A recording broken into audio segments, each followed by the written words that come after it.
Okay everyone, हम आज के सेशन के साथ स्टार्ट करेंगे. सो I welcome all of you on the second day of diving into web designing. This session will be purely based on introduction to CSS, and our speaker for today is Asta Gupta, third year CSC.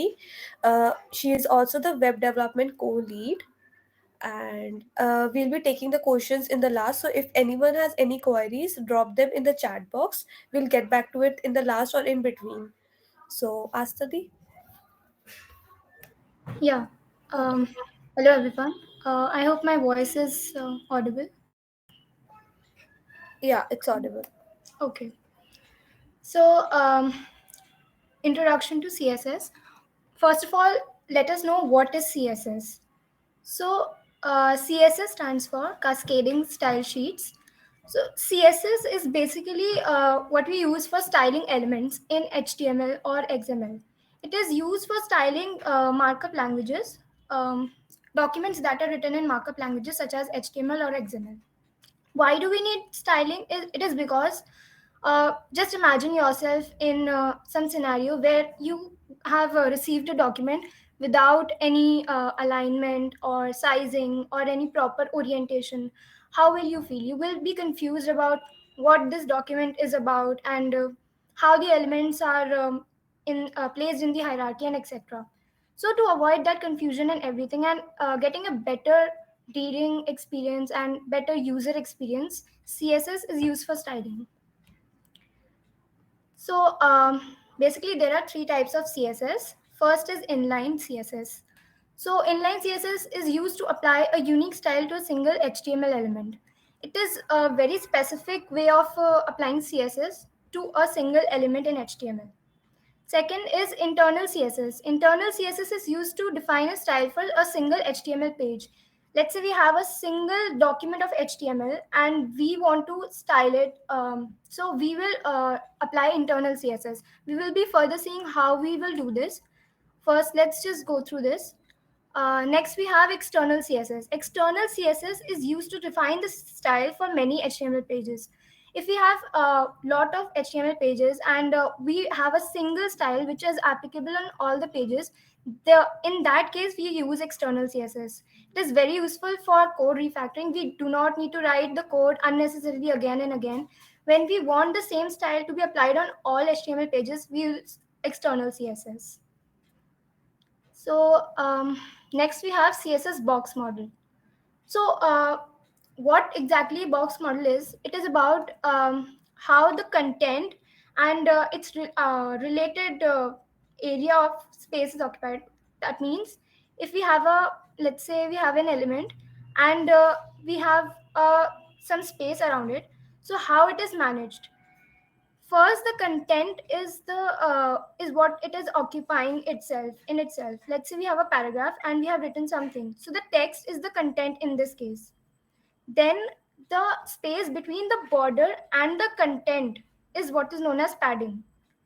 Next we have the border, which is the boundary which separates the content and the space outside the area of the content. Next, we have margin, which is the space outside the area of the content. So we will see what exactly this is about. We will have a hands-on session after this. Next, we have CSS selectors. So CSS selectors, what are they? CSS selectors are a way of selecting elements in HTML. We have, let's say we have some HTML page which is having some elements, for example, paragraph or div elements, etc. So we cannot always select them through tags, right? We have to apply styling on them. So how we will select them? We have different ways of selecting them. First is universal selector. Universal selector is something which is applied on all the elements in HTML. It will not see which element it is. It is applicable on all the elements, right? So basically on whole of the HTML page. Second, we have HTML tags. HTML tags are the tags which we are already know in HTML, like paragraph, div, and nav, etc. Body tag. So next we have class.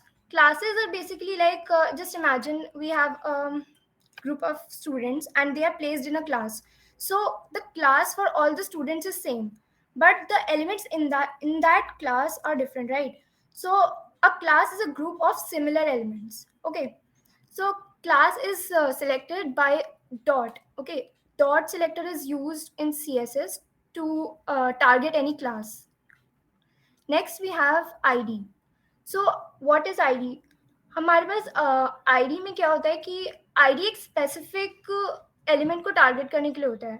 सो अगर कोई भी element है जो हमें specifically target करना है, मतलब एक क्लास तो है, हमें पता है कि बहुत सारे लोग हैं क्लास में, बट उस क्लास में भी एक पर्टिकुलर एलिमेंट को अगर हमें टारगेट करना है तब हम आईडीज का यूज करते हैं. ठीक है, तो आईडी जो होता है वो हैश से हम टारगेट करते हैं. इसको हम आगे देखेंगे कि और इसमें क्या चीज़ें हो रही हैं. Cascade. Okay. So the cascade is the algorithm for solving conflicts where multiple CSS rules apply to an HTML element. तो अगर हमारे पास इतने सारे रूल्स हैं CSS में, तो हम कॉन्फ्लिक्ट्स कैसे रिजॉल्व करते हैं, तो उसके लिए ये एल्गोरिदम होता है. ठीक है, कॉन्फ्लिक्ट्स कैसे आते हैं? लेट्स से हमारे पास एक एलिमेंट है और उसमें हमने दो प्रॉपर्टीज, सेम प्रॉपर्टीज लगा दी, बट उसमें वैल्यू सबकी अलग है. फॉर एग्जाम्पल हमारे पास एक पैराग्राफ है और उसमें हमने पहले कलर दे दिया ब्लू, टेक्स्ट कलर हमने ब्लू दे दिया, और उसके बाद हमने टेक्स्ट कलर ग्रीन दे दिया. तो कौन सा कलर अप्लाई होगा, हम कैसे रिजॉल्व करेंगे इस कॉन्फ्लिक्ट को, वो इस एल्गोरिदम से पता चलता है. जो भी इस केस में लास्ट रूल आएगा हम उसी को लेते हैं, उसी रूल को हम अप्लाई करते हैं. So the most recent rule which is coming will be applied. So हमारे पास 3 कैस्केडिंग रूल्स होते हैं: position and order of appearance, specificity and importance. तो position and order of appearance में यही पता चलता है कि जो भी लास्ट रूल होगा वही हम कंसिडर करेंगे, जस्ट लाइक मैंने अभी एग्जाम्पल बताया. और फॉर दैट मैटर हमने जैसे पहले भी डिस्कस किया है कि 3 टाइप के CSS होते हैं: इनलाइन, इंटरनल एंड एक्सटर्नल. तो इनलाइन CSS सबसे ज़्यादा स्पेसिफिक होता है, तो वो एक पर्टिकुलर एलिमेंट पे लग रहा होता है. तो हम जब अगर एक एलिमेंट पे एक ही रूल लग रहा है बट अलग अलग लेवल्स पे लग रहा है, तो जो सबसे ज़्यादा स्पेसिफिक रूल होगा हम उसको लेते हैं. तो अगर जैसे कि कोई एलिमेंट है, पैराग्राफ एलिमेंट है लेट्स से, और उसमें हमने स्टाइल एट्रीब्यूट से अगर हम इनलाइन CSS लगा रहे हैं, तो वो सबसे ज़्यादा स्पेसिफिक होगा, वही सबसे पहले कंसिडर होगा. फिर उसके बाद इंटरनल CSS कंसिडर होगा, जो कि हम स्टाइल टैग के थ्रू लगाते हैं. और नेक्स्ट जो सबसे least specific way of applying CSS है, वो हमारा एक्सटर्नल CSS है, जो टोटली एक एक्सटर्नल फाइल से हम लिंक करते हैं. तो हम लिंक टैग के थ्रू उसको करते हैं. ओके, नेक्स्ट है कलर. कलर्स इन CSS. तो कलर हम क्यों यूज करते हैं? कलर्स हम इसलिए यूज करते हैं कि हम डिफरेंट एलिमेंट्स को डिस्टिंग्विश कर सके आपस में. ऐसा नहीं हो कि सारे एलिमेंट्स एक साथ आ रहे हैं और हम कंफ्यूज हो रहे हैं कि हाँ ये कहना क्या चाहते हैं. हमें कंफ्यूज नहीं करना है अपने रीडर्स को, क्लैरिटी रहे इसके लिए हम कलर्स का यूज करते हैं. तो CSS में 2 टाइप के कलर्स होते हैं. एक कलर कीवर्ड्स होते हैं और न्यूमेरिकल कलर्स होते हैं. तो कलर कीवर्ड्स ऑलरेडी डिफाइंड होते हैं, हम उनको डायरेक्टली यूज कर सकते हैं, लाइक ब्लू, ब्लैक, वाइट, ये सब कलर कीवर्ड्स हैं, है ना. बट न्यूमेरिक कलर्स के टाइप्स होते हैं. फर्दर टाइप्स जो होते हैं न्यूमेरिक कलर्स के, वो क्या होते हैं? Hex code. और इसमें हेक्स कोड में भी अल्फा हेक्स कोड भी होता है, हम इसके बारे में डिस्कस करेंगे इसके बाद. तो हेक्स कोड क्या होता है? ये 6 डिजिट का कोड होता है. हर कलर के पास एक 6 डिजिट का कोड होता है. और इसमें हमारे पास हो सकता है बहुत सारे, हमें पता है कि बेसिक कलर्स हमें पता है, जैसे blue, pink, black, green, yellow.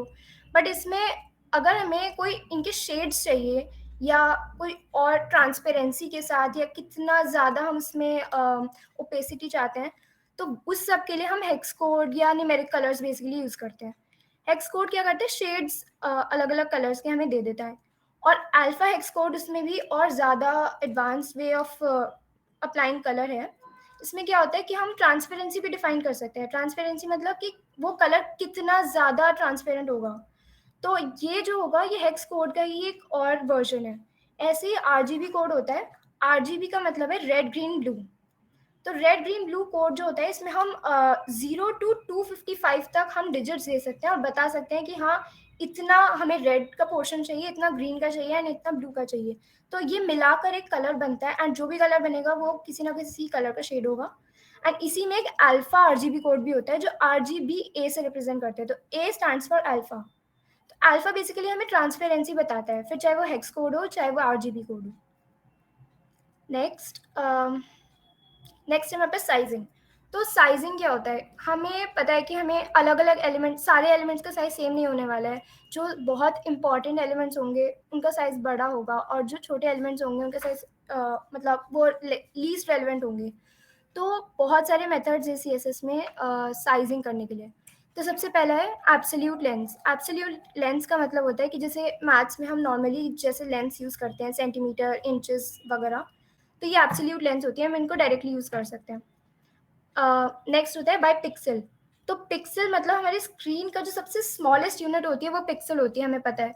तो बाय पिक्सल हम इसको यूज़ कर सकते हैं, तो वो स्क्रीन के अकॉर्डिंग यूज़ होता है। नेक्स्ट हमारे पास परसेंटेज। परसेंटेज मतलब हमारे स्क्रीन का जो हाइट और विड्थ है उसके परसेंटेज के प्रपोर्शन में हम इसको यूज़ करते हैं। नेक्स्ट है ईएम और आरईएम। ईएम जो होता है वो अपने पेरेंट के साइज के अकॉर्डिंग होता है, और आरईएम क्या होता है, रूट एलिमेंट के साइज के अकॉर्डिंग होता है। तो जैसे रूट एलिमेंट मेरा लेट्स से हम कंसिडर कर लेते हैं कि बॉडी है, तो बॉडी अगर रूट एलिमेंट है तो उसके अकॉर्डिंग हमारी साइजिंग होगी। तो 1 आरईएम का जो साइज होता है बेसिकली वो 16 पिक्सल्स के इक्वल होता है। तो कन्वर्जन रेट्स अवेलेबल होते हैं। हम ये इसलिए यूज़ करते हैं, इतने सारे साइजिंग इसलिए अवेलेबल हैं कि हम अपना डिज़ाइन रिस्पॉन्सिव बनाना चाहते हैं, तब हम परसेंटेजेस और ईएम आरईएम यूज़ करते हैं। बट अगर हमारा डिज़ाइन रिस्पॉन्सिव नहीं हम बनाना चाहते हैं, तब हम एब्सोल्यूट लेंस और पिक्सल्स को यूज़ करते हैं, क्योंकि ये स्क्रीन के साइज़ के साथ चेंज नहीं हो सकते। बट परसेंटेजेस और आरईएम ईएम ये सब स्क्रीन के साइज़ के प्रोपोर्शन में होते हैं। तो जैसे जैसे स्क्रीन का साइज़ चेंज होगा वैसे वैसे ही हमारा हाइट और विड्थ भी चेंज होगा। तो हम रिस्पॉन्सिव डिज़ाइन बनाने के लिए परसेंटेज और ईएम और आरईएम का यूज़ करते हैं। रिस्पॉन्सिव डिज़ाइन भी क्या होता है हम आगे देखेंगे। और लास्ट है हमारे पास मिसलेनियस यूनिट्स।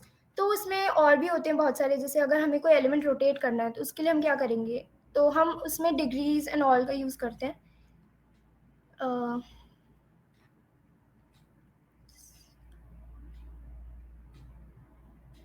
नेक्स्ट हमारे पास है डिस्प्ले प्रॉपर्टी। तो डिस्प्ले प्रॉपर्टी क्या होती है, हम अपने एलिमेंट को किस तरह से डिस्प्ले कराना चाहते हैं स्क्रीन पर, वो डिस्प्ले प्रॉपर्टी होती है। इसका मतलब क्या है, बाय डिफ़ॉल्ट जैसे हमारे पास जो एलिमेंट्स हैं डिव, पैराग्राफ, ये सब ब्लॉक एलिमेंट्स होते हैं। ब्लॉक लेवल एलिमेंट्स का क्या मतलब होता है कि ये जो होता है ना, अगर ये कोई पर्टिकुलर लाइन का थोड़ा सा पोर्शन भी ले रहे हैं तब भी वो पूरा स्क्रीन की विड्थ को कवर कर लेंगे, कोई और एलिमेंट उनके साइड में नहीं आ सकता, वो ब्लॉक लेवल एलिमेंट्स होंगे।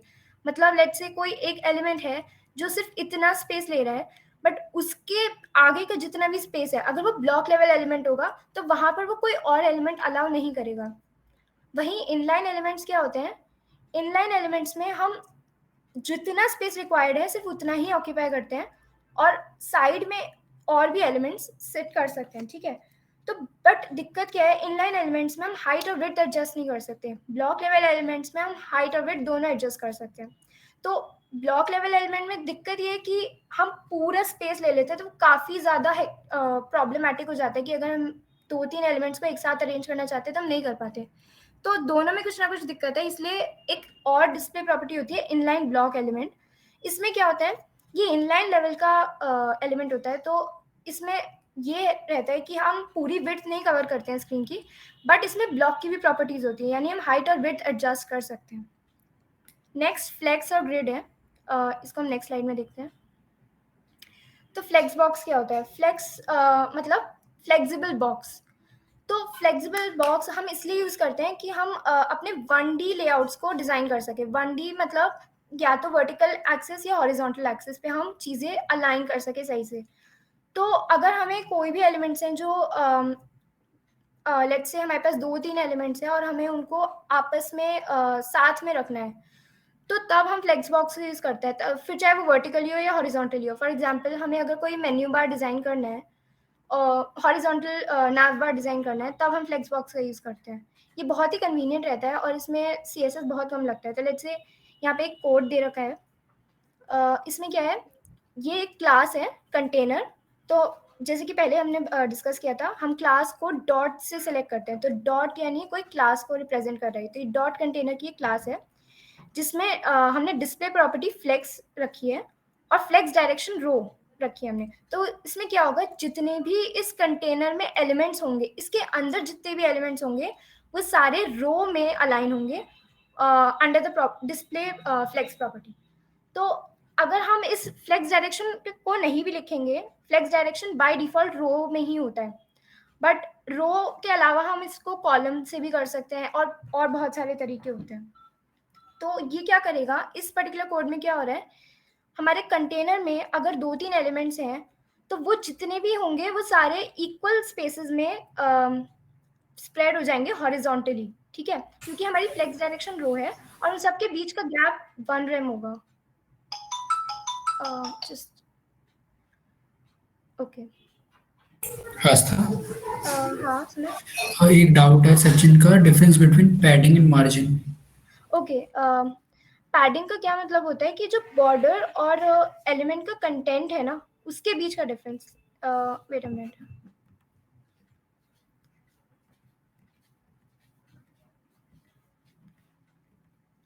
या जैसे हमारे पास कोई वर्ड है तो वो इतना स्पेस ऑक्यूपाई कर रहा है, ठीक है, ये हमारे पास कोई वर्ड है जो इतना स्पेस ऑक्यूपाई कर रहा है एंड उसका कुछ बॉर्डर होगा, तो जो बॉर्डर और उस वर्ड के बीच का स्पेस होगा वो पैडिंग होता है।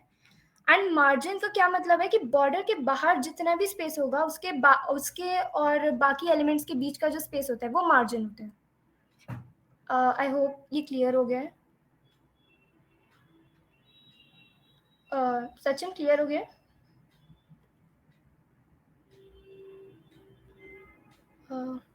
या ओके,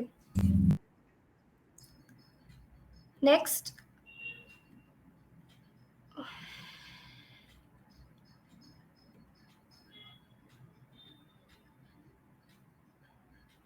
ठीक है, तो ग्रिड लेआउट भी क्या होता है, ये भी फ्लेक्स से काफ़ी सिमिलर होता है, बस दोनों में डिफरेंस ये है कि जो फ्लेक्स है वो 1D के लिए यूज़ होता है और ग्रिड लेआउट जो होता है ना वो मल्टी एक्सिस लेआउट्स के लिए यूज़ होता है, मतलब 2D के लिए हम जनरली इसको यूज़ करते हैं। तो यहाँ पे जैसे कोड दे रखा है, इसमें एक क्लास है माई एलिमेंट और इसमें डिस्प्ले प्रॉपर्टी हमने ग्रिड दी है। तो ग्रिड प्रॉपर्टी देने के बाद हमने ना क्या किया है कि ग्रिड टेम्पलेट कॉलम्स 30 और 70 के रेशियो में डिवाइड कर दिया, मतलब कि जो हमारा कॉलम होगा वो 30% लेफ्ट वाला कॉलम होगा और राइट वाला कॉलम 70% ले रहा होगा पूरे स्क्रीन की विड्थ को। तो हमने अपने पूरी स्क्रीन को 30:70 के रेशियो में डिवाइड कर दिया और उन दोनों के बीच का गैप 1 रेम होगा। तो ये ग्रिड लेआउट और फ्लेक्स बॉक्स काफ़ी सिमिलर है, बस डिफरेंस इतना है कि फ्लेक्स में या तो हम एक टाइम में रो ले सकते हैं या हम कॉलम ले सकते हैं, बट ग्रिड में हम रो और कॉलम दोनों के साथ में काम कर सकते हैं एट द सेम टाइम। तो हाँ, ये नोट करने वाली बात है कि जो माई एलिमेंट है वो पेरेंट एलिमेंट है, ठीक है। हमें अगर बहुत सारे जैसे एलिमेंट्स हैं उनको हमने कैसे भी अलाइन करना है तो उसके लिए हमें एक कंटेनर एलिमेंट चाहिए होगा और उस कंटेनर एलिमेंट पे हम ग्रिड या फ्लेक्स प्रॉपर्टीज लगाते हैं, इंडिविजुअल एलिमेंट्स पे नहीं लगाते हैं, हमेशा पेरेंट एलिमेंट की क्लास या आईडी पर ही हम ग्रिड या फ्लेक्स प्रॉपर्टीज लगाते हैं। Next, position property. तो पोजीशन में हमारे पास 5 प्रॉपर्टीज होती हैं। पोजीशनिंग भी बहुत इंपॉर्टेंट है सीएसएस में। अगर हमें ज़रूरी नहीं है कि सारे एलिमेंट्स हमें बाय डिफ़ॉल्ट, जैसे कोई भी एलिमेंट होता है सीएसएस में क्या होता है, अगर हम कुछ नहीं करते तो कुछ ब्राउज़र की भी सेटिंग्स होती हैं, तो सारे एलिमेंट्स लेफ्ट अलाइंड होते हैं, ठीक है। बट ज़रूरी नहीं है कि सारे एलिमेंट्स हमें लेफ्ट पे चाहिए या टॉप पे चाहिए, बॉटम पे चाहिए। हमें हो सकता है कि राइट पे चाहिए हो या कॉर्नर पे चाहिए हो, तो उसके लिए हम पोजीशन प्रॉपर्टी यूज़ करते हैं। इसमें हमारे पास 5 प्रॉपर्टीज होती हैं, स्टैटिक, रिलेटिव, एब्सोल्यूट, फिक्स्ड और स्टिकी। तो स्टैटिक क्या होती है, ये हमारी डिफ़ॉल्ट प्रॉपर्टी होती है कि अगर हमने कुछ नहीं दे रखा है तो बाय डिफ़ॉल्ट वो स्टैटिक है, उसमें कोई चेंज नहीं आता। अगर हम पोजीशन स्टैटिक भी डिक्लेयर कर देंगे तो कोई चेंज नहीं आएगा उसकी पोजीशनिंग में। नेक्स्ट हमारे पास रिलेटिव होता है।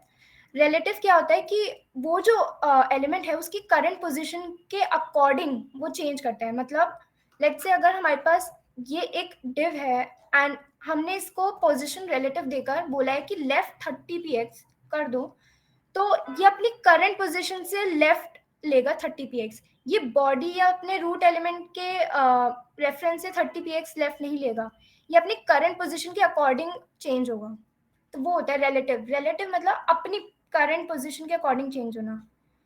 नेक्स्ट है एब्सोल्यूट। तो एब्सोल्यूट क्या होता है कि ये क्या करता है, जो भी हमारा करंट फ्लो है ना पूरे डेटा का, वो उससे बाहर ले आता है एलिमेंट को। मतलब अगर हमने इस डिफ को अगर पोजीशन एब्सोल्यूट दे दिया, तो ये पूरे जैसे अगर अलाइनमेंट हो रखा है कुछ भी है, तो वो उससे फ्लो से बाहर ले आएगा। और उसको हम नेक्स्ट अपने पेरेंट के अकॉर्डिंग उसको हम पोजीशन कर सकते हैं। जैसे अगर ये पूरा इसका पेरेंट है एंड ये अपने चिल्ड्रन के अभी सॉरी सिबलिंग्स के अकॉर्डिंग अभी पोजीशन था, तो अगर हम इसको पोजीशन एब्सोल्यूट दे देंगे तो अब वो सिबलिंग्स के अकॉर्डिंग पोजीशन नहीं रहेगा, अब वो अपने पेरेंट के अकॉर्डिंग पोजीशन होगा। मतलब अगर हम इसको लेफ्ट 0 दे दूंगी तो ये पूरा डिव इस पर ओवरलैप कर जाएगा और ये नहीं रहेगा, ठीक है। तो बेसिकली क्या हो रहा है, लेफ्ट जो होगा ना वो इसका पेरेंट के अकॉर्डिंग हो रहा है, तो पेरेंट से लेफ्ट 0 मतलब यहाँ, तो ये पूरा डिव यहाँ आ जाएगा। नेक्स्ट है मेरे पास फिक्स्ड। तो फिक्स क्या होता है, अगर हमें कोई भी एलिमेंट है जो स्क्रीन पे फिक्स करना है और हम चाहते हैं कि हम स्क्रॉल करें तो वो हमारे स्क्रॉल करने के साथ मूव होता रहे, तो तब हम फिक्स्ड प्रॉपर्टी को यूज करते हैं।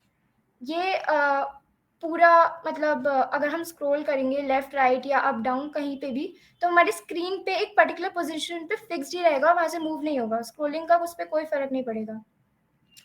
नेक्स्ट है स्टिकी। तो ये फिक्स्ड और रिलेटिव का मिक्सचर कह सकते हैं हम।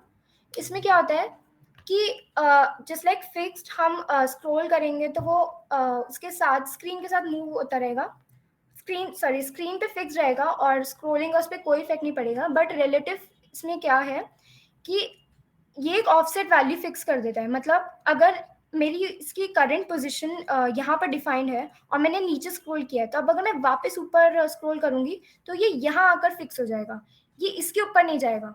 मैंने अगर इसको फिक्स प्रॉपर्टी के अकॉर्डिंग राइट 0 बोला था, तो राइट 0 तो यहाँ आ जाएगा, बट जब मैं इसको स्क्रॉल करके वापस इसको अपनी करंट पोजीशन पे लाऊंगी तो ये वापस अपनी पोजीशन पे फिक्स हो जाएगा, उस पर फिर वो राइट वाली प्रॉपर्टी एप्लीकेबल नहीं होगी। तो ये एक ऑफसेट वैल्यू सेट कर देता है। Next pseudo classes.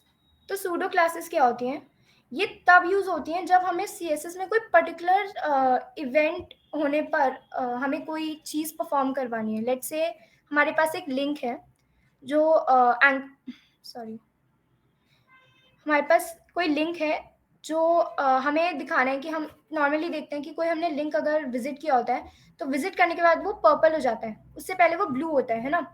तो हम क्या कर रहे हैं कि उसको हमने टारगेट किया लिंक को, और उसके बाद हमने उस पर ये सूडो क्लास लगा दी विजिटेड। विजिटेड का मतलब है कि अगर हमने उसको क्लिक कर दिया एक बार लिंक को, तो यानी वो विजिट हो गया है, और उसके बाद उसका कलर चेंज रहेगा पर्पल। तो ये एक स्टेट चेंज हो रही है, मतलब वो जो भी लिंक है हमारा उसको हमने विजिट कर लिया, तो ये एक एक्शन परफॉर्म हो रहा है, उसके बाद उसका कलर चेंज हो रहा है। तो हम सूडो क्लासेस को कोलन से लगाते हैं, ठीक है। और तो इसमें बहुत सारे होते हैं, दो बहुत ही कॉमन जो यूज होते हैं वो होवर है और विजिटेड है। होवर का मतलब है कि अगर हम अपना माउस किसी एलिमेंट पे, लेट से मैं यहाँ ले जा रही हूँ, तब वो प्रॉपर्टी अप्लाई हो रही होगी, ठीक है। Okay, responsive design. तो रिस्पॉन्सिव डिज़ाइन क्या होता है, हमने इतना बात की कि हम क्यों इतना सब कर रहे हैं, कलर कर रहे हैं, साइज कर रहे हैं, इतना ज़्यादा पोजिशनिंग डिस्प्ले सब हमने डिस्कस किया, बट ये हम कर क्यों रहे हैं। सो रिस्पॉन्सिव डिज़ाइन के लिए, रिस्पॉन्सिव डिज़ाइन को अचीव करने के लिए हम कर रहे हैं। रिस्पॉन्सिव डिज़ाइन क्या होता है, developing responsive design means creating such design that can completely adapt over any device. Responsive designs can be achieved using media queries in CSS। तो रिस्पॉन्सिव डिज़ाइन का मतलब क्या है कि हम कोई भी स्क्रीन ले आए, किसी भी साइज का स्क्रीन हो, कोई भी व्यू पोर्ट हो, हम अपनी वेबसाइट को प्रॉपर तरीके से उस पर रेंडर कर सकें, वो होता है एक रिस्पॉन्सिव डिज़ाइन। मतलब अगर लैपटॉप है, फ़ोन है, सब पे वो डिज़ाइन कंपैटिबल होना चाहिए। तो उस चीज़ को अचीव करना हम मतलब उस चीज़ को अचीव करने के लिए हम मीडिया क्वेरीज को यूज़ करते हैं। तो मीडिया क्वेरीज क्या होते हैं हम आगे देखते हैं। ओके, मीडिया क्वेरीज को हम @media कीवर्ड से इनिशिएट करते हैं CSS में। तो यहाँ पे एग्जाम्पल दे रखा है कोड का कि लेट्स से @media हमने मिनिमम विड्थ स्क्रीन की मिनिमम विड्थ हमने सेट कर दी 800 आई एम सॉरी, ये px होगा, 800 px हमने सेट कर दी एंड मैक्सिमम विड्थ हमने 100 px सेट कर दी। तो इसमें क्या हो रहा है कि जब भी ये जो दोनों हैं 800 px और 1000 px, ये हमारे ब्रेक पॉइंट्स है। ब्रेक पॉइंट्स का मतलब है कि ये एक बार अचीव हो गया तो वो इस रेंज में एंटर कर जाएगा। 800 px और 1000 px के बीच में क्या हो रहा होगा, ये जो पर्टिकुलर डिव है उसका कलर ब्लू हो जाएगा। तो जो भी इस रेंज के बाहर होगा उसमें ये प्रॉपर्टी एप्लीकेबल नहीं होगी, बट जब भी हमारा स्क्रीन इस रेंज में एंटर कर जाएगा तब ये प्रॉपर्टी एप्लीकेबल हो जाएगी। तो हम हमेशा ये प्रॉपर्टी यूज नहीं करना चाहते, तब हम @मीडिया यूज करते हैं। ठीक है, तो ये तो स्क्रीन के अकॉर्डिंग था। हम अगर ओरिएंटेशन के अकॉर्डिंग करते हैं, ओरिएंटेशन हमें पता है लैंडस्केप होती है, पोर्ट्रेट होती है, तो अगर हमें ओरिएंटेशन लैंडस्केप रखनी है तब हमारे पास क्या स्टाइलिंग होगी वो हम यहाँ पे दिखा सकते हैं। तो और भी बहुत सारे तरीके होते हैं @मीडिया में। ठीक है, ये होती है मीडिया क्वेरीज। ओके, सो अब हमने इतना देख लिया है तो अब हम हैंड्स ऑन ट्राई करते हैं, देखते हैं चीज़ें कैसे वर्क कर रही है। Just a minute.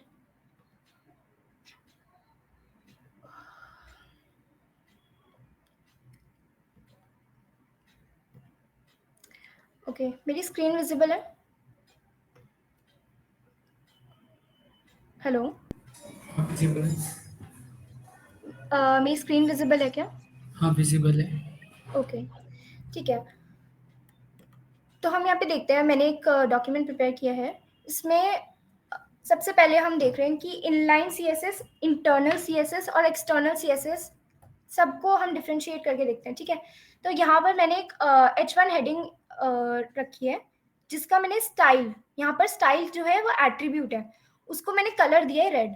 यहाँ पर ये एट्रीब्यूट की तरह मैंने दिया है, तो ये जो होगा ये इनलाइन CSS है, मतलब हम एक स्पेसिफिक एलिमेंट पर CSS अप्लाई कर रहे हैं, तो ये स्पेसिफिक है सबसे ज्यादा। ठीक है, इसके आगे कोई भी और CSS नहीं लगेगा, तो ये जो है बाकी जितने भी CSS रूल्स होंगे उन सबको ओवरराइट कर देगा।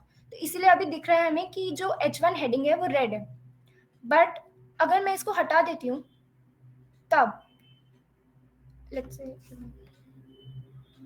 हाँ, तो अब क्या हो रहा है, अब हमारा जो एलिमेंट है वो ब्लू हो गया। तो ऐसा क्यों हुआ? वो इसलिए हुआ क्योंकि मैंने यहाँ पर इंटरनल CSS दे रखा है हेड टैग के अंदर। हम क्या करते हैं, जो स्टाइल टैग होता है वो हेड टैग के अंदर हम स्पेसिफाई करते हैं, और इंटरनल CSS हम स्टाइल टैग को यूज करके लगाते हैं। तो यहाँ पर मैंने H1 हेडिंग को कलर ब्लू दिया है, तो जब हमने ये हटाया था उसके बाद इसका कलर ब्लू हुआ। ऐसा क्यों हुआ? वो इसलिए हुआ क्योंकि जो H1 हेडिंग है उसमें हमने जब पहले ही प्रॉपर्टी लगाई थी वो सबसे ज्यादा स्पेसिफिक प्रॉपर्टी थी। तो इनलाइन CSS सबसे ज्यादा स्पेसिफिक होता है और पर्टिकुलर एलिमेंट के लिए लगता है। ठीक है, जो स्टाइल टैग को यूज करके हम लगाते हैं वो पर्टिकुलर HTML पेज के लिए होता है। तो यहाँ पर हम जो भी डिफाइन कर रहे होंगे वो इस पूरे पेज पर लग रहा होगा। और अगर मैं इसको भी हटा देती हूँ, मैं लेट्स से इसको कमेंट आउट कर देती हूँ, तो अब क्या हो रहा है, जो भी CSS इसके बाहर यानी एक्सटर्नल फाइल में इस लिंक टैग के थ्रू लिंक हुआ है वो लग रहा है। ये है हमारी एक्सटर्नल फाइल, और इसमें जो CSS हमने लिखा है H1 के लिए वो कलर ग्रीन है। ठीक है, तो ग्रीन कलर क्यों आया? वो इसलिए आया क्योंकि अब हमने इंटरनल CSS भी हटा दिया और अब एक्सटर्नल CSS जो है वो लग रहा है। तो सबसे लीस्ट स्पेसिफिक जो है वो हमारा एक्सटर्नल CSS होता है, और मोस्ट स्पेसिफिक हमारा होता है इनलाइन CSS। मैं अगर वापस रेड कलर लगा देती हूँ तो अब देखो वापस कलर रेड हो गया है। सो हमारे रिक्वायरमेंट के अकॉर्डिंग या किसी एलिमेंट पर हमें क्या चाहिए एग्जैक्टली, तो हम उसके अकॉर्डिंग ये चीज़ें डिफाइन करते हैं। नेक्स्ट हमारे पास बॉक्स मॉडल था। तो बॉक्स मॉडल में कुछ डाउट्स थे, आई थिंक यहाँ हम हैंड्स ऑन करेंगे तो काफ़ी क्लियर हो जाएंगे अब। मैंने यहाँ पर एक क्लिक मी करके एक बटन डिफाइन किया है, और इस पर मैं कुछ CSS प्रॉपर्टीज लगा रही हूँ लेट्स से। तो हमने बॉक्स मॉडल में देखा था एक होता है पैडिंग, एक बॉर्डर और एक मार्जिन। तो अब मैं इस बटन पे देखते हैं, एक एक करके लगा के हेलो देखते आस्था, हैं। हाँ Sumit, code is not visible. Code visible नहीं है? हाँ एक बार रीशेयर कर दो स्क्रीन। एक मिनट।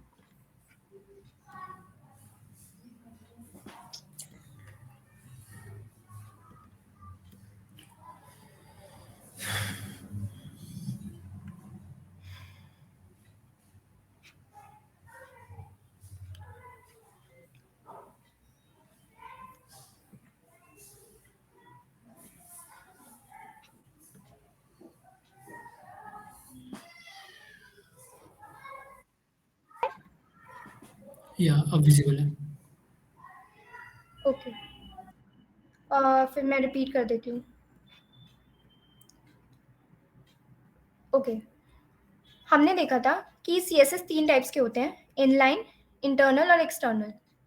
तो यहाँ पर मैंने एक हेडिंग लिखी हुई है हेलो, और इस पे ये इनलाइन CSS मैंने लगाए हुए हैं यूजिंग स्टाइल एट्रीब्यूट। यहाँ पर स्टाइल टैग नहीं है, एट्रीब्यूट है। तो HTML में हमें पता है कि ये टैग होता है और इसके अंदर जो भी प्रॉपर्टी डिफाइन करते हैं वो एट्रीब्यूट होता है। तो हमने स्टाइल एट्रीब्यूट के थ्रू हमने ये कलर इस पे रेड डिफाइन किया है। तो ये सबसे ज्यादा स्पेसिफिक प्रॉपर्टी है इसके लिए, ये इस पर्टिकुलर एलिमेंट पे ही लग रही है। ये किसी और, लेट्स से मैं यहाँ कोई और H1 एलिमेंट अगर मैं डिफाइन कर देती हूँ तो इस पर ये कलर नहीं लग रहा होगा। मैं अगर इसको कुछ भी देती हूँ, हेलो,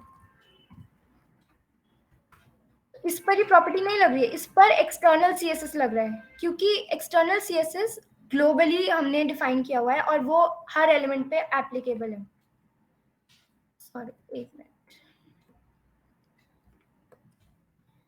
हाँ, तो ये इस पर जो लग रहा है वो एक्सटर्नल CSS है, बट इस पर जो लग रहा है वो इनलाइन CSS है। और अगर मैं इस इनलाइन CSS को हटा देती हूँ तब जो लग रहा होगा वो, तब जो इस पे लग रहा होगा वो इंटरनल CSS है। wait,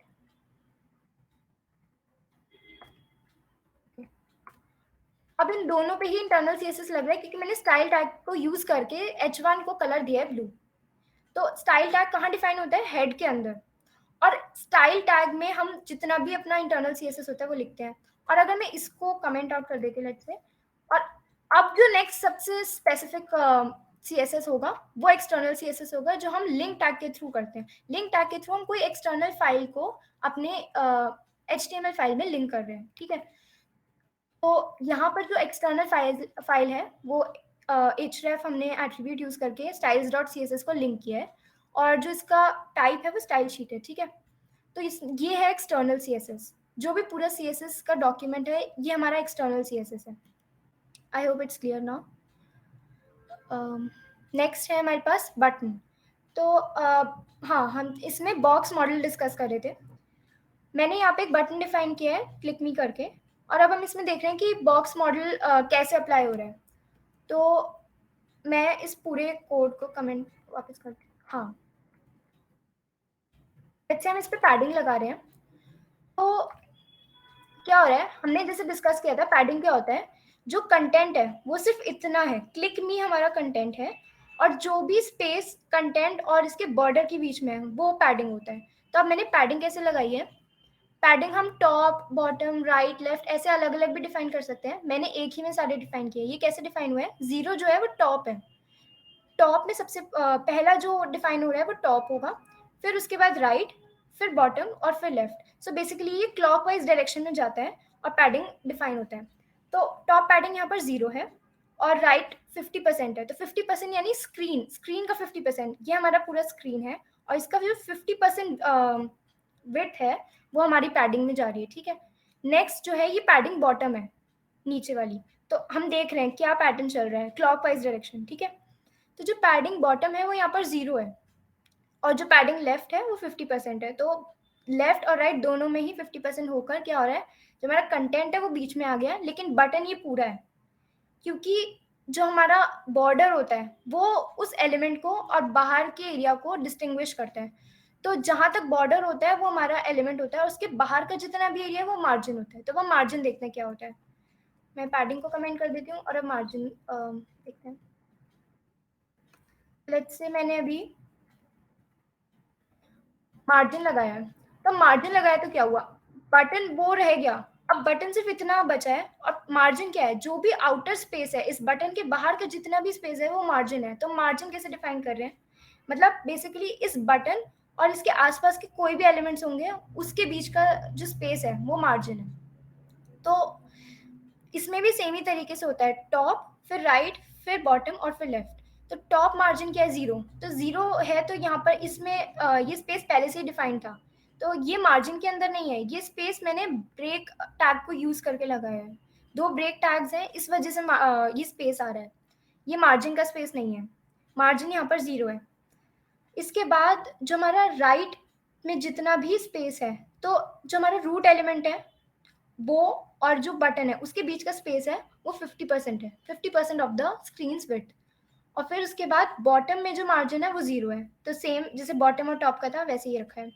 और लेफ्ट में भी बिल्कुल सेम ही सिनेरियो है। तो हम देख रहे हैं कि बटन हमारे सेंटर पे आ गया, तो ये हमारी मार्जिन प्रॉपर्टी है। और बॉर्डर, अगर हम बॉर्डर देते हैं तब देखते हैं क्या होता है। अब हमने क्या किया, मार्जिन प्रॉपर्टी हटा दी, तो इसीलिए वापस बाय डिफॉल्ट लेफ्ट में आ गया, क्योंकि अब कोई मार्जिन नहीं है लेफ्ट में, ना लेफ्ट में है ना राइट में है, तो वापस वो अपने डिफॉल्ट पोजीशन में आ गया। और हमने इसको बॉर्डर 10 px का दिया है, तो ये ब्लैक जो हमें लाइन दिख रही है, ये 10 px की एक बॉर्डर है जो हमने ब्लैक कलर में सॉलिड डिफाइन किया है। हम सॉलिड के अलावा और भी बहुत तरीके हो सकते हैं, जैसे डैश्ड हो सकती है, डॉटेड हो सकती है, बहुत सारे तरीके होते हैं। ये डॉटेड हो गया, तो बहुत सारे टाइप के बॉर्डर्स हो सकते हैं। हम जनरली सॉलिड ही डिफाइन करते हैं क्योंकि वो एक स्टैंडर्ड माना जाता है। तो ये था box model. I think sir हो गया होगा, आई होप। अब क्लियर है सचिन? Okay, right.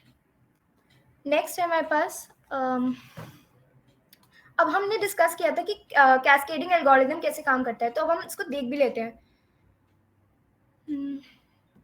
ओके, तो यहाँ पर मैंने दो डिव्स डिफाइन किए हैं, दोनों को क्लास दिए, क्लास, ठीक है, लेकिन दोनों को आईडी अलग दिए। आईडी हमेशा हर एलिमेंट की अलग होगी, कोई भी दो एलिमेंट्स की आईडी सेम नहीं होगी, क्योंकि आईडी सबसे ज्यादा स्पेसिफिक सेलेक्टर होता है। तो हमें ये इंश्योर करना है कि हम एम्बिग्विटी को दूर रखें। अगर हमें दो तीन एलिमेंट्स पर सेम स्टाइलिंग लगानी है तब हम आईडी का यूज नहीं करेंगे, तब हम क्लास का यूज करते हैं। जैसे इन दोनों डिव्स पर मैंने सेम स्टाइलिंग लगाई है, दिख ही रहा होगा कि हमने दोनों में सेम स्टाइलिंग लगाई है, तो मैंने यहाँ पर आईडी यूज नहीं किया है, मैंने यहाँ पर क्लास यूज करके सेम स्टाइलिंग की है। इसकी स्टाइलिंग कैसे की है, हम डिस्प्ले प्रॉपर्टी देखेंगे कैसे काम कर रही है। पहले बैकग्राउंड इसका मैंने दे दिया, बैकग्राउंड कलर हम डिफाइन कर सकते हैं, किसी भी डिव को कलर दिया, या कोई भी एलिमेंट है उसको बैकग्राउंड कलर दे दिया मैंने, एक्वा। तो ये जो है ये कीवर्ड है, ऑलरेडी डिफाइंड होता है, ठीक है। हाइट मैंने इसको दे दी 200 px और विड्थ दे दी 200 px। क्योंकि div already block level element होता है, तो हम उसकी हाइट और विड्थ एडजस्ट कर सकते हैं, ठीक है। लेट्स से मैं अगर इसकी डिस्प्ले सिर्फ इनलाइन कर देती तो ये हाइट और विड्थ प्रॉपर्टीज पे एप्लीकेबल नहीं होती, हम देख भी लेते हैं। हमें दिख रहा है हम इसकी हाइट और विड्थ सेट ही नहीं कर पा रहे, इसलिए अब वो में विजिबल नहीं है, ठीक है, क्योंकि ये दोनों इस पे एप्लीकेबल ही नहीं है। बट हमने जब डिस्प्ले इनलाइन ब्लॉक रखा है, तब इस पे ब्लॉक और इनलाइन दोनों की प्रॉपर्टीज हैं, तो जब ब्लॉक की प्रॉपर्टीज इस पे एप्लीकेबल है, इसलिए हम इसकी हाइट और विड्थ को एडजस्ट कर पा रहे हैं। तो अब हम देखते हैं कि इस क्लास में मैंने ये स्टाइल दिया है, तो दोनों डिव्स पर सेम स्टाइल लग रहे हैं। बट अगर मैं इन दोनों का स्पेसिफिक सीएसएस में अगर डालूं, तो तब देखते क्या होता है। मैंने इनके आईडीज को लिया है, ठीक है, तो ID1 इसकी है और ID2 इसकी है। इन दोनों को मैंने बैकग्राउंड कलर अलग अलग दिया है, तो अब देखते हैं इसका बैकग्राउंड कलर चेंज हो गया, क्योंकि क्या हो रहा है, क्लास से ज्यादा स्पेसिफिक आईडी होती है और हम सबसे ज्यादा स्पेसिफिक रूल को अप्लाई करते हैं। जब क्लास से ज्यादा स्पेसिफिक आईडी है तो वो इसको ओवरराइड कर रहा है। हमने बैकग्राउंड कलर यहाँ एक्वा दिया है, बट जब आईडी में हमने ये ग्रीन कलर दिया है, तो ये इस पे ओवरराइट हो रहा है, तब इस पे एक्वा कलर नहीं आएगा। और सेम ही ID2 के साथ है। बट लेट्स से मैं इसको कमेंट कर देती हूँ, तब देखते क्या होता है। अब मेरे पास आईडी से रिलेटेड कोई भी ज्यादा स्पेसिफिक रूल नहीं है, तो अब जो उसके नेक्स्ट रूल होगा हम उस पर एप्लीकेबल होगा, वो लग जाएगा उस पर, ठीक है। तो हम most specific to least specific move करते हैं, ठीक है। ओके, ये तो क्लास और आईडी की बात थी। हम अब देख लेते हैं कि यूनिवर्सल सेलेक्टर क्या होता है। यूनिवर्सल सेलेक्टर को हम स्टार से डिनोट करते हैं, और मैंने यहाँ जैसे कलर ब्लू दिया है, ठीक है। तो अब क्या हो रहा है कि जितने भी ये जो यूनिवर्सल सेलेक्टर होता है वो क्या होता है, पूरे HTML पेज पे एप्लीकेबल होता है। तो मैंने कलर ब्लू दिया है, तो क्या हो रहा होगा, जितने भी एलिमेंट्स हैं ना इस सबका कलर क्या हो जाएगा, ब्लू। देखो सबका कलर ब्लू हो गया है। हमने जो बटन लगाया था उसका ब्लू हो गया, बट ये ब्लू नहीं हुआ। ये क्यों ब्लू? और ज्यादा स्पेसिफिक रूल्स लग रहे हैं। अगर मैं इनके रूल्स हटा दूं, लेट्स से मैंने ये हटा दिया, अब ये भी ब्लू हो गए। क्योंकि यूनिवर्सल सिलेक्टर लग रहा है, तो universal selector least specific rule होता है। इसको हम वापस कमेंट आउट कर देते हैं। ओके, तो ये थी बात कि हम कैस्केडिंग कैसे करते हैं। कैस्केडिंग का मतलब है कि हम कॉन्फ्लिक्ट्स कैसे रिजॉल्व कर रहे हैं। अगर हमने दो सेम रूल्स, हमने जैसे देखा कि यहाँ पर हमने सेम रूल्स लिखे थे,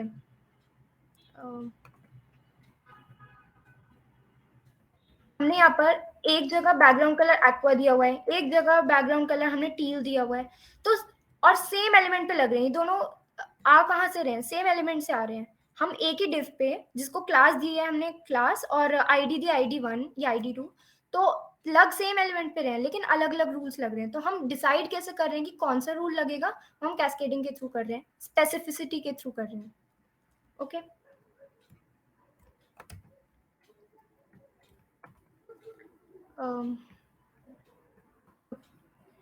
नेक्स्ट है,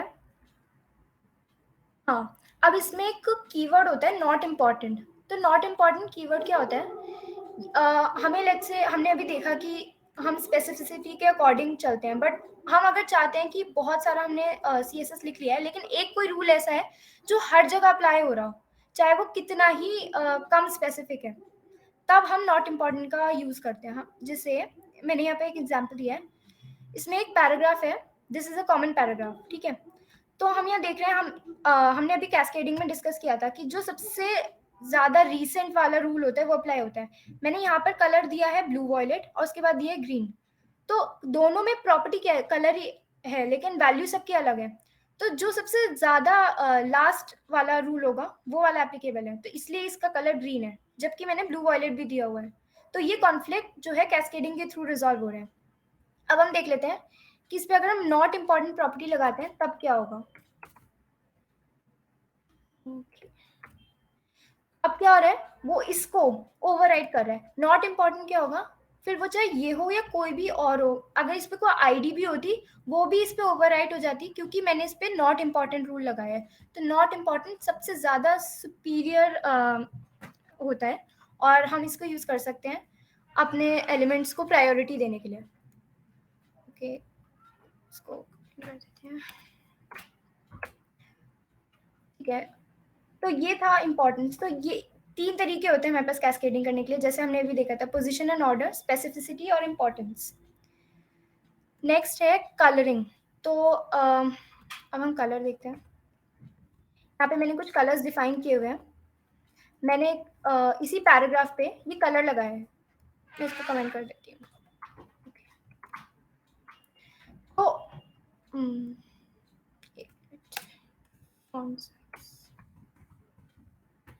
font size 150, ठीक है। यहाँ पे क्या है, ये एक हेक्स कोड है। हेक्स कोड जो डिफाइन होता है वो पर्टिकुलर शेड्स के लिए होता है। तो ये कोड्स हम नेट पे अवेलेबल होते हैं, हम बहुत सारी साइट्स हैं जहाँ से हम ये कोड्स उठा सकते हैं। तो ये हेक्स कोड में सिर्फ रेड ग्रीन और ब्लू के प्रोपोर्शंस लिखे हुए हैं, ठीक है। अगर इसी में मैं ट्रांसपेरेंसी भी ऐड कर दूं तो वो कुछ ऐसा होगा। ट्रांसपेरेंसी के लिए मैंने ये दोनों आगे ऐड किए हैं। BF क्या है, BF अल्फा कोड है और ये रिप्रेजेंट कर रहा है 191% ट्रांसपेरेंसी, यानी 75% ऑफ ट्रांसपेरेंसी, ठीक है। इसके कन्वर्जन रेट्स होते हैं हेक्स कोड के लिए। तो अल्फा, अगर हम अल्फा कोड भी यूज कर रहे हैं तो वो ट्रांसपेरेंसी बताता है, इसको भी हम टेस्ट करके देखेंगे। तो हमने ये वाला कलर देख लिया, ये जो है ये हमारा हेक्स कोड है नॉर्मल, और ये जो है ये हेक्स कोड है अल्फा टाइप का, ठीक है। अगर मैं इसी सेम कलर को RGBA कोड में लिखना चाहूँ तो वो हम देखते कैसे लिख पाते हैं। यही इसका RGBA कोड है, ठीक है।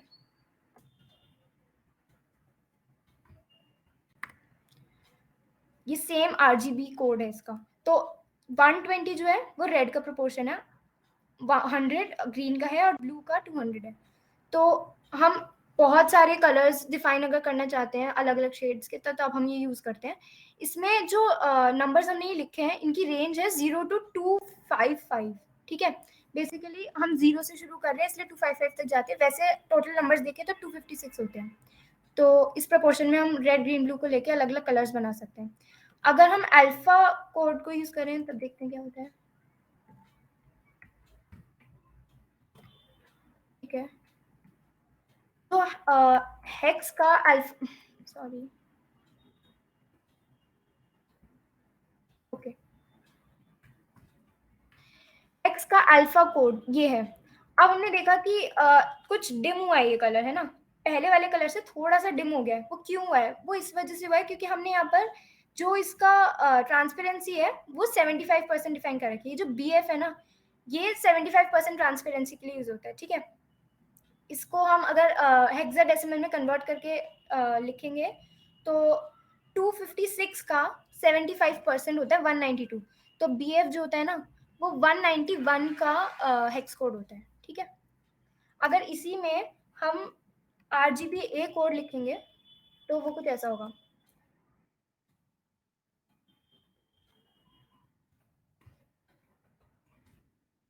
तो RGB कोड में हमने जो ट्रांसपेरेंसी डिफाइन की हुई है वो 75% है। इस तरह से हम कलर्स को डिफाइन कर सकते हैं। ओके, नेक्स्ट है हमारे पास साइजिंग। तो साइजिंग में हमने बहुत कुछ देखा था।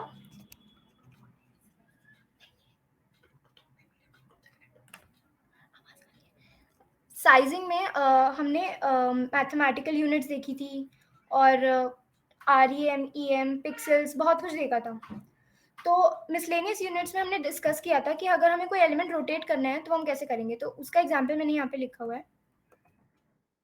यहाँ पे एक जो डिव हम ना, अच्छा ओके, ये एक CSS प्रॉपर्टी, एक तरीका है जिससे हम टारगेट कर सकते हैं। मान लो लेट्स से हमारे पास बहुत सारे डिव्स हैं जिसमें क्लास हमने सेम दे रखी है। अगर एक डिव है जिसके अंदर एक डिव है और उसमें हमने क्लास दे रखी है क्लास नाम से, और एक और डिव है जिसके अंदर एक और डिव है उसमें क्लास दे रखी है, तो हम कैसे डिफ्रेंशिएट करेंगे कि कौन सी क्लास, कौन से डिव से वो क्लास आ रही है। तब हम ये यूज करते हैं। हम यहाँ पर एक जो डिव हम यहाँ पे क्या बता रहे हैं कि जो क्लास जिस डिव की क्लास है डॉट क्लास और उसका आईडी है 2, हम उसको टारगेट कर रहे हैं। तो ये और एक तरीका है अपने एलिमेंट्स को टारगेट करने का, ठीक है। हम एक से ज़्यादा सिलेक्टर्स को यूज़ करके अपने एलिमेंट्स को टारगेट कर सकते हैं। तो यहाँ पे मैंने ट्रांसफॉर्म प्रॉपर्टी यूज़ की है और रोटेट किया 45 डिग्री से अपने एलिमेंट। देख लेते हैं। ओके, मेरा एलिमेंट ही नहीं।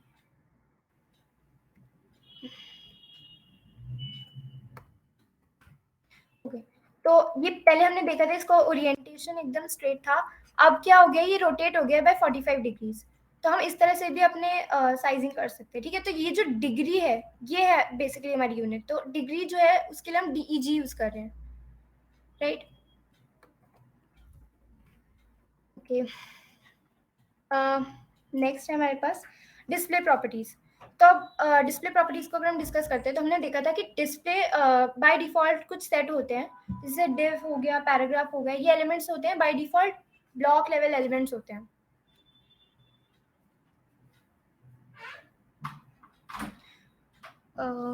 डिस्प्ले बाय डिव और paragraph by default block level elements होते हैं, और जो स्पैन होता है वो इनलाइन एलिमेंट होता है। तो ये इनकी डिफॉल्ट सेटिंग्स है। अगर हम इनको चेंज करना चाहें तब हम डिस्प्ले प्रॉपर्टी लिखते हैं।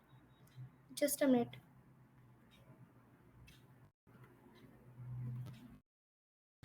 Am I audible? Sumit? Okay. Yes.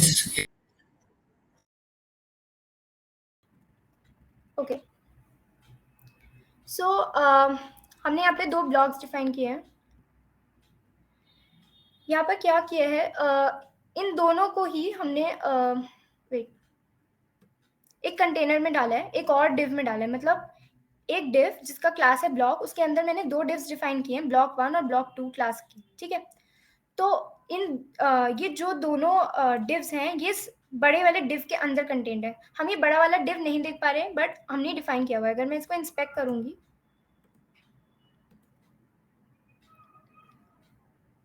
Okay, तो ये जो बड़ा वाला डिव है, एक मिनट, हो गया, राइट। ये जितना भी आउटलाइन दिख रहा है हमें, ये उसका कंटेनर डिव है, ठीक है, जिसको हमने क्लास दी है ब्लॉक, और उसके अंदर ये छोटे वाले डिव्स हैं जो कलर में हमें दिख रहे हैं, ब्लू और रेड में, ठीक है। तो बड़ा वाला डिव हमें दिख नहीं रहा है बट इट्स लाइक वो उसमें कंटेन्ड है, ठीक है। तो अब मैं इसमें स्टाइलिंग कर रही हूँ। तो हाँ, मैंने डॉट ब्लॉक को डिस्प्ले फ्लेक्स प्रॉपर्टी दी है, ठीक है। ओह गॉड। और इनमें गैप दिया है 1 रेम का। बाय डिफ़ॉल्ट मैंने जैसे बताया था कि बाय डिफ़ॉल्ट डिस्प्ले क्या होती है, फ्लेक्स डिस्प्ले फ्लेक्स में जो फ्लेक्स डायरेक्शन होती है बाय डिफ़ॉल्ट रो होती है, तो इसलिए रो में ही अलाइन हुए हैं, ठीक है। रो में अलाइन हुआ है, इनके गैप जो बीच का है वो 1 रेम है, तो वो इस प्रॉपर्टी से आ रहा है, ठीक है।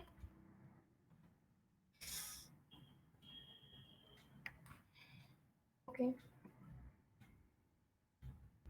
वेट। ठीक है।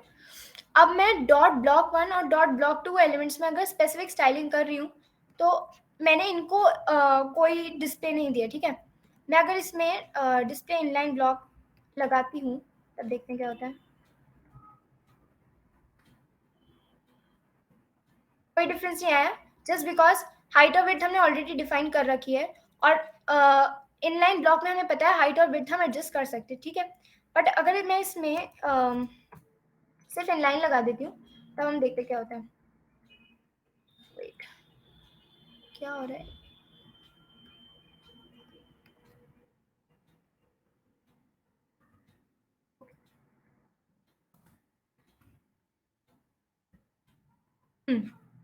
तब हम देख सकते हैं जब हमने इनलाइन लगाया तब इसकी हाइट और विड्थ इस पे एप्लीकेबल नहीं है, क्योंकि इनलाइन एलिमेंट्स पर हम हाइट और विड्थ एडजस्ट नहीं कर सकते, तो इसलिए अभी उसकी हाइट और विड्थ दोनों ही 0 हो गए, इसलिए हमें वो एलिमेंट नहीं दिख रहा, ठीक है। और जब वो डिव की कोई हाइट और विड्थ नहीं है, तो जो दूसरा ब्लॉक है उसने उसकी जगह ले ली, क्योंकि ये इनलाइन ब्लॉक एलिमेंट है, ठीक है। मैं इसको वापस रिस्टोर अगर करती हूँ और इसमें सिर्फ ब्लॉक लगाती हूँ, तब कोई फर्क नहीं पड़ेगा, क्योंकि हाइट और विड्थ इसमें एप्लीकेबल है। बट डिफरेंस क्या आया, हम देख सकते हैं कि ये जो इनलाइन ब्लॉक एलिमेंट था, ब्लॉक 2 जो है वो नीचे आ गया है, क्योंकि इस वाले ब्लॉक ने पूरा स्क्रीन का विड्थ ले लिया है, और अब ये इस रेड वाले ब्लॉक को यहाँ पर रहने नहीं देगा, क्योंकि ये ब्लॉक लेवल एलिमेंट हो गया है। ये इसकी हाइट और विड्थ चाहे इतनी हो, बट जो पूरा इसका एरिया ऑक्यूपाई हो रहा है ना, वो पूरा स्क्रीन का विड्थ ऑक्यूपाई हो रहा है। हम इसको इंस्पेक्ट करेंगे, हम देखेंगे अगर,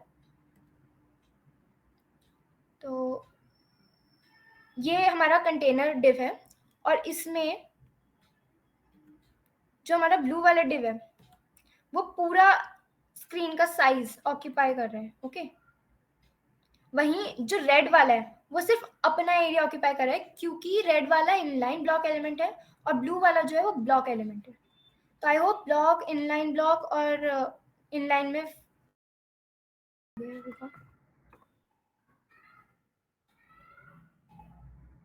ओके।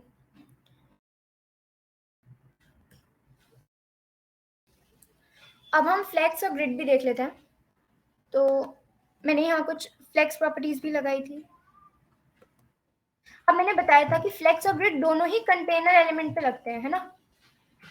तो इन दोनों का ही कंटेनर एलिमेंट कौन सा है, ब्लॉक। इसीलिए जितनी भी फ्लेक्स और ग्रिड की प्रॉपर्टीज है वो मैंने इंडिविजुअल एलिमेंट्स पे नहीं लगाई है। मैं इसको भी ब्लॉक दे देती हूँ, ठीक है। देखते हैं तो क्या हो रहा है। वेट, इसको कमेंट। अब क्वेश्चन आना चाहिए कि मैंने दोनों को डिस्प्ले ब्लॉक दिया है, तो टेक्निकली क्या होना चाहिए कि पूरा स्क्रीन का विड्थ कवर करना चाहिए, बट वो फिर भी आपस में साइड में बैठे हैं। वो क्यों हो रहा है, वो डिस्प्ले फ्लेक्स की वजह से हो रहा है। डिस्प्ले फ्लेक्स क्या करता है, हमारी जितने भी कंटेनर हमारे पास क्या है, ब्लॉक, ब्लॉक के अंदर जितने भी एलिमेंट्स हैं, यानी यहाँ पे क्या है, ब्लॉक 1 और ब्लॉक 2, उनको आपस में अलाइन कर देता है। यानी जो भी हमारा 1D स्पेस है उसमें वो उनको इक्वल स्पेसेस में अलाइन कर देता है, ठीक है। तो यहाँ पर डिस्प्ले चाहे ब्लॉक क्यों ना हो, बट हमने यहाँ पे डिस्प्ले फ्लेक्स लगाए इनके कंटेनर एलिमेंट पे, तो ये आपस में अलाइन हो गए हैं। तो डिस्प्ले फ्लेक्स हमने दिया है और गैप दिया है 1 रेम, तो ये 1 रेम का स्पेस है इन दोनों में। और बाय डिफॉल्ट मैंने अभी कमेंट किया, तो बाय डिफॉल्ट जो हमारी फ्लेक्स डायरेक्शन होती है वो रो होती है, तो ये हॉरिजॉन्टली अलाइन हो गए।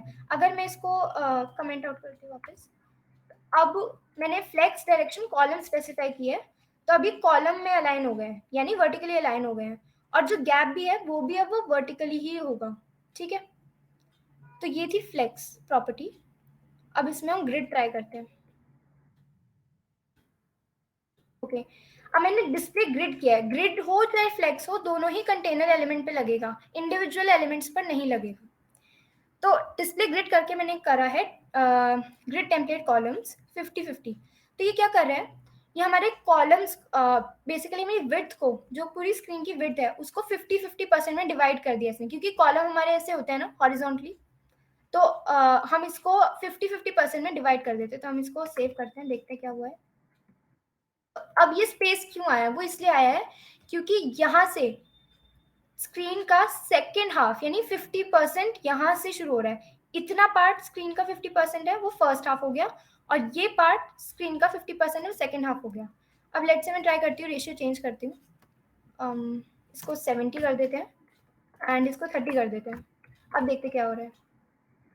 अब क्या हो रहा है, पूरा जो स्क्रीन है इसमें ये जो फर्स्ट पार्ट है वो 70% ले रहा है पूरी स्क्रीन का वेट, और जो राइट वाला पार्ट है वो सिर्फ 30% ले रहा है। तो हम इस तरह से अपने एलिमेंट्स में रेशियो डिवाइड कर सकते हैं। तो अगर हमें 2 से ज़्यादा भी अगर कॉलम चाहिए, लेट से हमें और कॉलम्स चाहिए, तो मैं एक और ले लेती हूँ।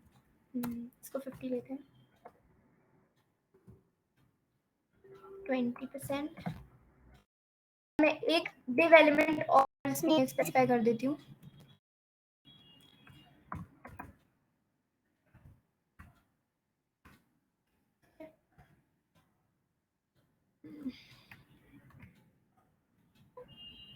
ओके, और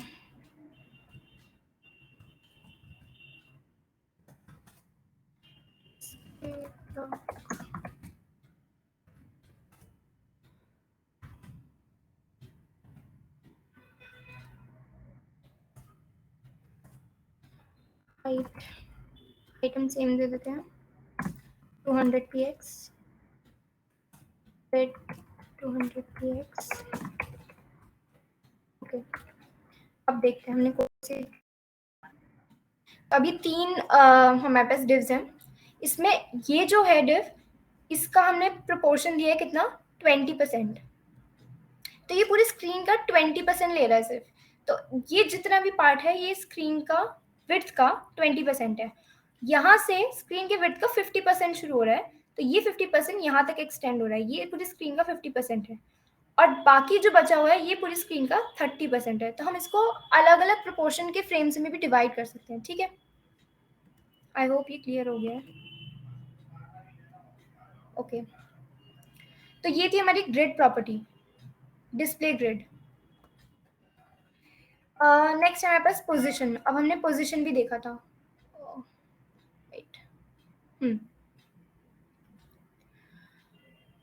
तो पोजीशन में हमने 5 टाइप की पोजीशंस देखी थी, स्टैटिक, रिलेटिव, एब्सोल्यूट, फिक्स्ड और स्टिकी। तो बाय डिफॉल्ट पोजीशन स्टैटिक होती है, ठीक है। अगर हम पोजीशन स्टैटिक डिक्लेयर कर देंगे तो एलिमेंट में कोई डिफरेंस नहीं आएगा। ओके, ठीक है। तो अब हमने यहाँ पर 3 डिव्स डिफाइन किए हैं, शेप 1, शेप 2 एंड शेप 3।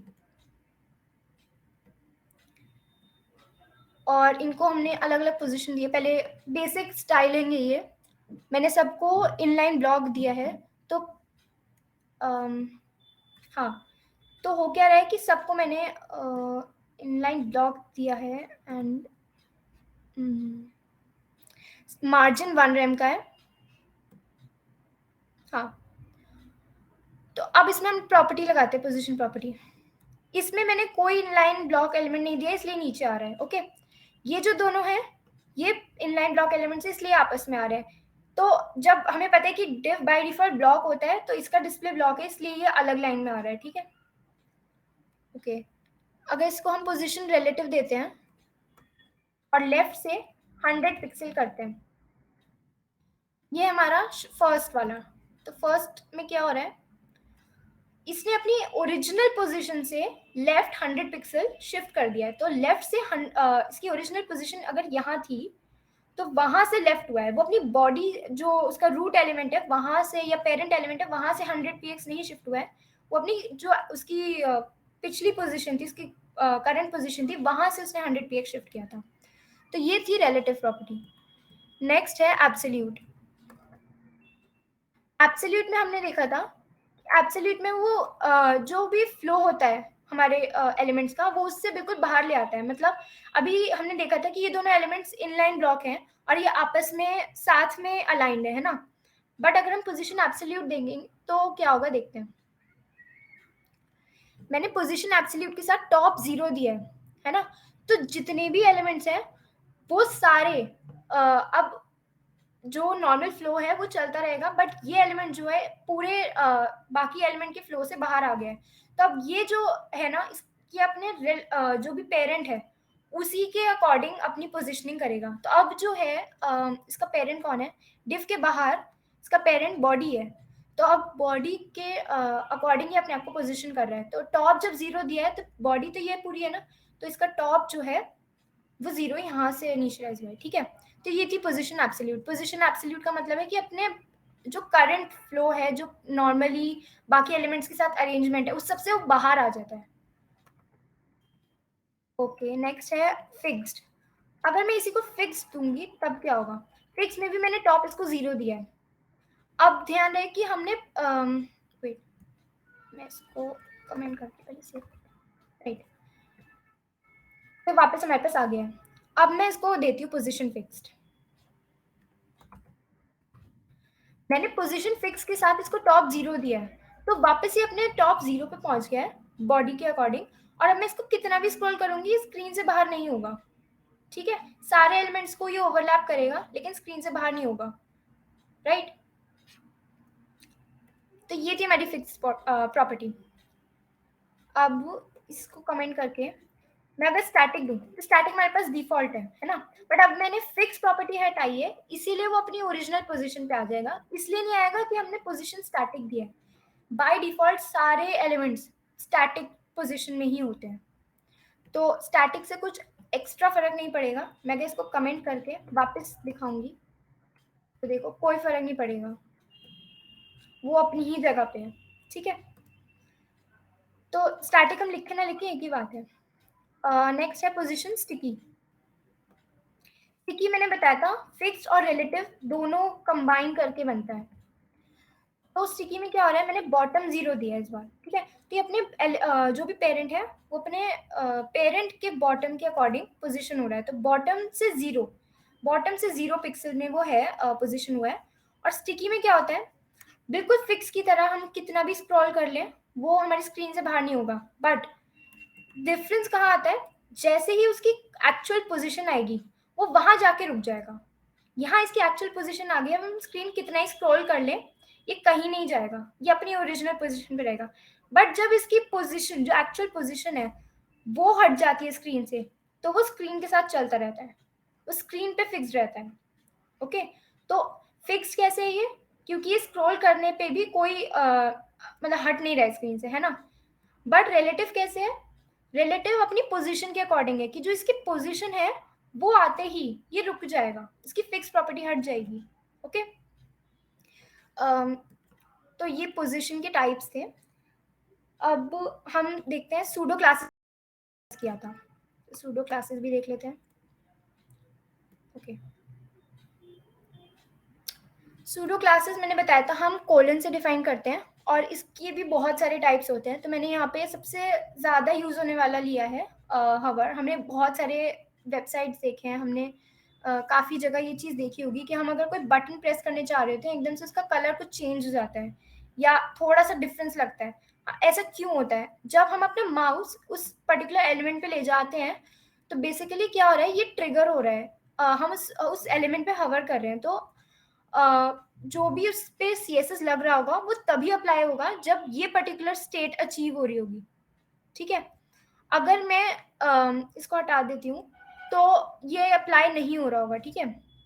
ये सॉरी, ये अप्लाई हो रहा होगा हर वक्त, ठीक है। जैसे ये लैवेंडर कलर का है तो एक्वा कलर का रहेगा वो हमेशा। बट जब हम हवर प्रॉपर्टी लगा रहे हैं तो ये एक सूडो क्लास है, ये तभी अप्लाई होगा जब मैं इस पे अपना माउस ले जाऊंगी। तो ये थी सूडो क्लासेस। हमने कई बार बटन प्रेस करते हुए देखा भी है कि अगर हम क्लिक नहीं कर रहे हैं बट उस पर सिर्फ अपना माउस ले गए हैं तो उसका कलर चेंज होता है। ओके, लास्ट हमारे पास है मीडिया क्वेरीज। तो मीडिया क्वेरीज हमने डिस्कस किया था कि ये रिस्पॉन्सिव डिजाइन को अचीव करने के लिए होता है। तो मीडिया क्वेरीज हमने सिंटैक्स भी देखा था। हम मोस्ट ऑफ द टाइम्स इसको स्क्रीन के लिए यूज करते हैं, व्यू पोर्ट्स को एडजस्ट करने के लिए करते हैं। व्यू पोर्ट का मतलब है कि स्क्रीन का जो साइज होता है, हाइट और विड्थ, है ना। तो लैपटॉप का अलग होता है, फोन का अलग होता है, टैब्स का अलग होता है, बहुत सारे डिवाइसेस होते हैं, सबका व्यू पोर्ट साइज अलग होता है ना। तो इसमें क्या होता है, जो भी हम @मीडिया कीवर्ड के अंदर जो भी CSS लिखते हैं वो तभी अप्लाई होगा जब इन ब्रेक पॉइंट्स की रेंज के अंदर हमारा स्क्रीन आएगा। ठीक है, तो मैंने यहाँ पे स्क्रीन पे लगाया @मीडिया स्क्रीन, और मैंने इसमें मिनिमम विड्थ दी है 600 px और मैक्सिमम विड्थ दी है 1000 px। तो अब होगा क्या कि जैसे ही हमारा स्क्रीन इस रेंज में एंटर करेगा ये CSS इस पे अप्लाई हो जाएगा। मैंने ये CSS लगाया है इस डिव पर, तो हमें दिख रहा है ये इस पे अप्लाई हो रहा है क्योंकि ये इस रेंज में ऑलरेडी लाई कर रहा है। 600 px से 1000 px के बीच में लाई कर रहा है। बट लेट से मैं इसका साइज चेंज करती हूँ, मैंने बढ़ा दिया, अब देखो ये ब्लैक हो गया। क्यों हुआ ब्लैक? क्योंकि इसका जो ओरिजिनल कलर है, जिसका ओरिजिनल CSS है, वो हमने ब्लैक डिफाइन किया हुआ है। तो वो इस रेंज से बाहर हो गया, स्क्रीन हमारा बड़ा हो गया, 1000 px को एक्सटेंड कर चुका है ये, तो इसलिए ब्लैक हो गया। बट अब हम देखते हैं कि ये ब्रेक पॉइंट कैसे अचीव होगा। जैसे ये ब्रेक पॉइंट अचीव होगा हमारा डिव कलर चेंज कर लेगा, साइज रिड्यूस कर रही हूँ और हम उस रेंज में एंटर कर गए और हमारा जो कलर है वो ग्रीन में टर्न हो गया। तो मीडिया क्वेरीज का बहुत ही ज़्यादा यूज़ होता है रिस्पॉन्सिव डिज़ाइंस को अचीव करने के लिए। हमने यहाँ पे देख लिया है एग्जाम्पल। आई होप किसी को डाउट नहीं है इसमें। ऑलराइट, मैं एक मिनट स्क्रीन शेयर कर देती हूँ। तो हमने हैंड्स ऑन करके देख लिया। अब हम देखते हैं कि हमारी कितनी अंडरस्टैंडिंग हुई है, कितना हमें समझ आया है। wait, मेरा स्क्रीन विजिबल है?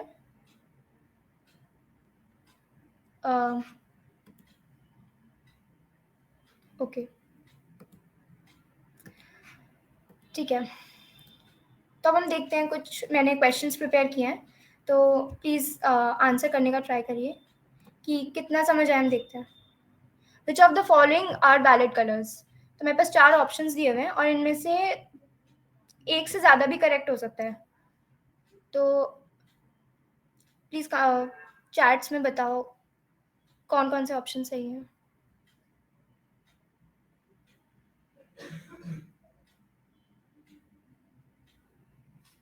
Okay, 3 2, alright. ओके, मैं ये क्लियर कर दूं, ये 0 नहीं है, ये O है। ओके, क्योंकि काफ़ी लोगों को शायद ये 0 लग रहा होगा। ये 0 नहीं है, ये O है। 3 and 2, 3 and 2, 3 and 4। Okay, Ashmit Khurana, right. 3 and 4 correct answer है। तो क्या कोई इसका रीज़न बताएगा? जिसने भी अश्मित रीज़न बता सकते हैं कि क्यों 3 और 4 सही है। 3 तो सबको समझ आ रहा है ना, बट 2 और 4 में कन्फ्यूजन है। तो ऐसा क्यों है? 4th सही क्यों है और 2nd सही क्यों नहीं है? 2 doesn't contain 6 values। Okay, right, correct, right. ये भी रीज़न है।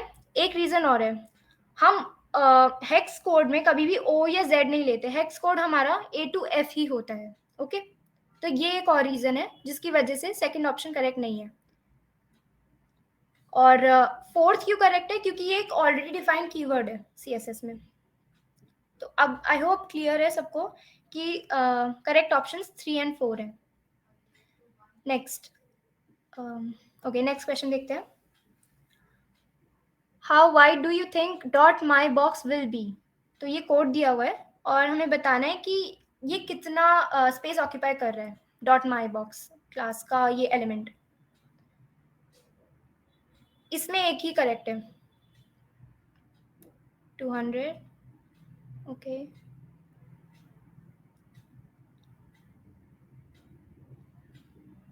ओके,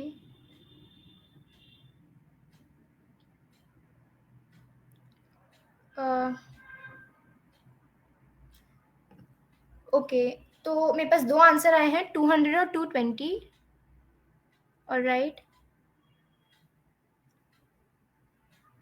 मैं एक्सपेक्ट कर रही हूँ कि सबको स्क्रीन दिख रहा है. प्लीज़ ट्राई करिए सब. ओके, 200 और 220. अभी मेरे पास सिर्फ 2 आंसर आए हैं. ओके, 240.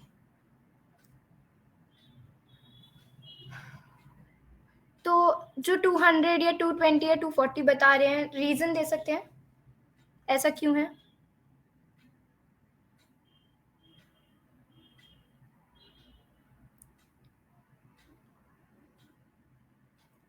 ओके, आई थिंक कुछ कन्फ्यूजन है. इसका राइट आंसर 260 है, क्योंकि मैंने इसमें जो बेसिक विड्थ है इसकी वो 200 px है, और जो उसका बॉर्डर है वो 10 px है. तो बॉर्डर लेफ्ट और राइट दोनों पे होगा, राइट. तो जैसे हमने बॉक्स मॉडल में देखा था, पूरा जो बॉक्स मॉडल होता है वो पूरे एलिमेंट का साइज होता है ना. तो उसमें पैडिंग, मार्जिन, बॉर्डर सब काउंट होता है. तो जो हमारा माई बॉक्स क्लास है उसका जो बॉर्डर है वो 10 px दोनों साइड है. तो 200 + 10 और पैडिंग जो होगी वो +20 +20, तो टोटल हुआ 260.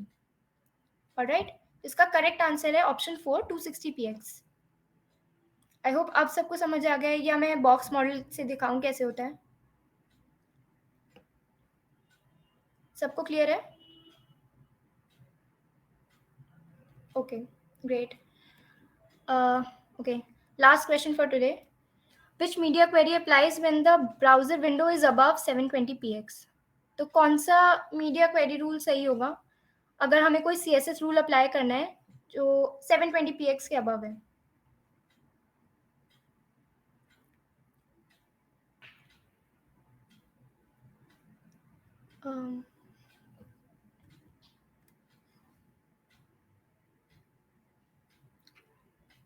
क्वेश्चन विजिबल है सबको?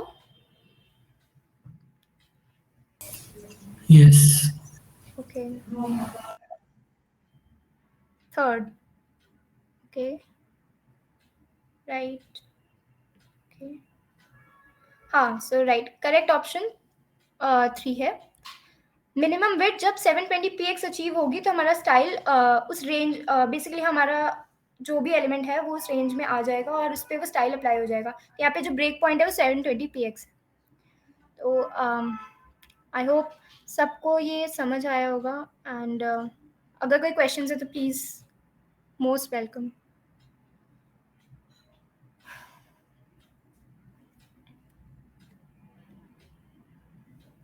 किसी को कोई क्वेश्चन है तो प्लीज़ पूछ सकते हैं.